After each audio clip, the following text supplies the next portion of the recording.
নমস্কাৰ মৰমৰ ছাত্ৰ ছাত্ৰীসকল আজি মই তোমালোকৰ তৃতীয় শ্ৰেণীৰ অসমীয়া পাঠ্যপুথিখনৰ 14 নম্বৰ যেটো পাঠত তোমালোকক এটা কবিতা দিছে সেই কবিতাটো হল মৰমৰ আই এই কবিতাটি তোমালোকৰ সমূহ প্ৰশ্ন উত্তৰখিনি মই আজি আলোচনা কৰিম তোমালোকৰ লগতে তোমালোকৰ অনুশীলনীত দিয়া আটাইবোৰ প্ৰশ্নই মই সমাধান কৰি দিম তোমালোকে ধুনীয়াকৈ লিখি ল'বা এটা বলা আমি প্ৰশ্নৰ উত্তৰখিনি আলোচনা কৰোঁ প্ৰথমতে তোমালোকক ইয়াতে দিছে পদ্ধতি স্পষ্ট আৰু শুদ্ধ উচ্চাৰণেৰে পঢ়ো আহা পদ্ধতি তোমালোক মৰমৰ আই পদ্ধতি তোমালোক পঢ়িব কৈছে শুদ্ধকৈ তোমালোক পঢ়ি ল'বা পিছত 2 নম্বৰটো দিছে তোমালোক দলত ভাগ হয় ক্ৰম অনুসৰি পদ্ধতি একতিকৈ দফা আবৃত্তি কৰো আহা তোমালোক দল হৈ ল'ব দিছে কটাকৈ আৰু দল হৈ প্ৰতিটো দলক কি কৰিব দিছে ভাগ হৈ এটা দফা পঢ়িবলৈ কৈছে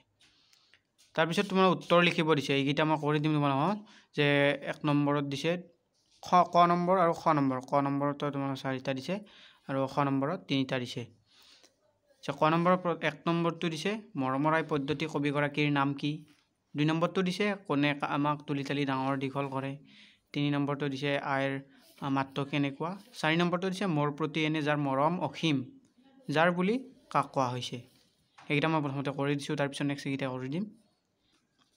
প্ৰথম প্ৰশ্নটো আছিল কি মৰমৰ আই পদ্ধতিৰ কবিগৰাকীৰ নাম কি উত্তৰ মৰমৰ আইৰ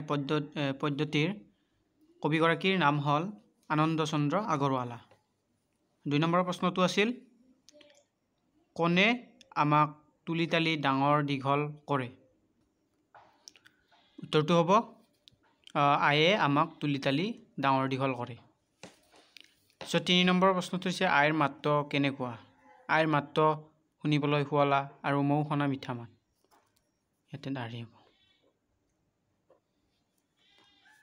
তাৰ পিছত তোমালোকৰ 4 নম্বৰটো হৈছে মোৰ প্ৰতি এনে যাৰ মৰম অসীম ইয়াতে যাৰ বুলি কাক কোৱা হৈছে সুধিছে তোমালোকক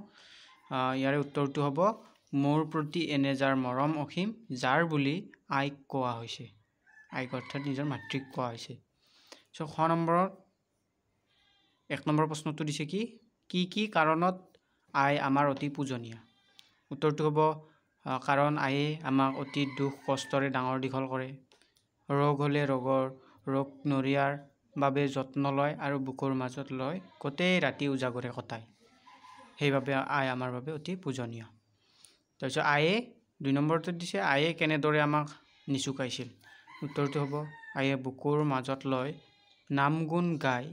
আমাক নিচুকাইছিল ইয়াৰ পিছত 3 নম্বৰটো দিছে কি নৰিয়া হলে আইয়ে কি কৰে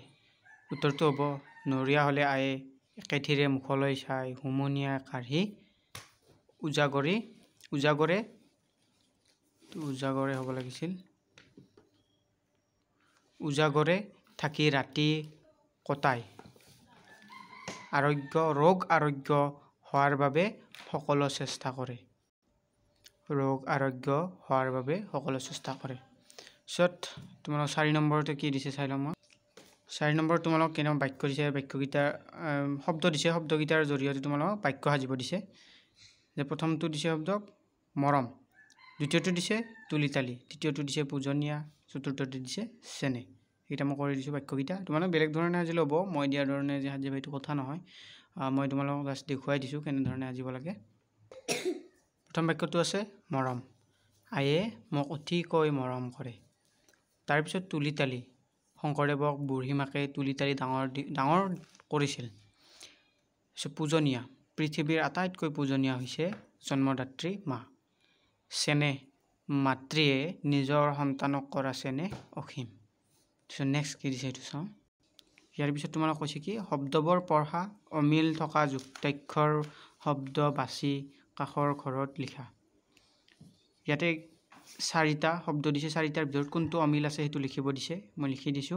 যে গ্ৰহ উগ্ৰ ভদ্ৰ গ্ৰাম ইয়াৰে অমিল হল গ্ৰহটো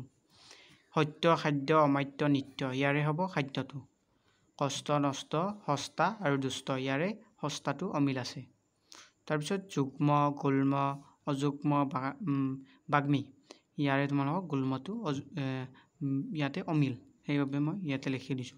তোমালোক ধুনীয়াকৈ লিখি ল'বা তাৰ পিছত তলত কি দিছে চাওঁ তলৰ শব্দবোৰৰ বিপৰীত অৰ্থ বুজোৱা শব্দ পদ্ধতিত আছে বিচাৰি উলিয়াই লিখা। তোমালোকে বিচাৰিব নালাগে, মই বিচাৰি দিছোঁ, তোমালোকে জাষ্ট লিখি লোৱা। যে উদাহৰণ এটা দিয়াই আছে, ডাঙৰ হ'লে সৰু হয়, তেতিয়াহ'লে পলম হ'লে কি হ'ব? ততালিকে। তাৰপিছত তিতা হ'লে শুকান, পিতা হ'লে মাতৃ, হহা হ'লে কন্দা, সুখ হ'লে দুখ। ইয়ালৈকে হ'ল তোমালোকৰ। ইয়াৰ পিছত তোমালোকৰ দিছে কি? শব্দৰ খেল। দলত আলোচনা কৰি প্ৰথম আখৰটোৰ আৰম্ভ হোৱা শব্দ লিখা। অৰ্থাৎ প্ৰথম আখৰটোত মিল থাকিলে তেতিয়া তোমালোকৰ তেনেকৈ যাতে প্ৰথম আখৰটো থাকে আৰু প্ৰথমতে তেনেকৈ তোমালোকৰ শব্দ কেইটামান সাজিব দিছে। যে ইয়াতে দিছে কলম, কলমৰ কমল, কনক, কঁঠাল, পদুম, পৱন, পলস, পৰ্বত, গজালি, গধুৰ, গোহালি, গধূলি, লতা, লগ, লগৰীয়া, লৱ,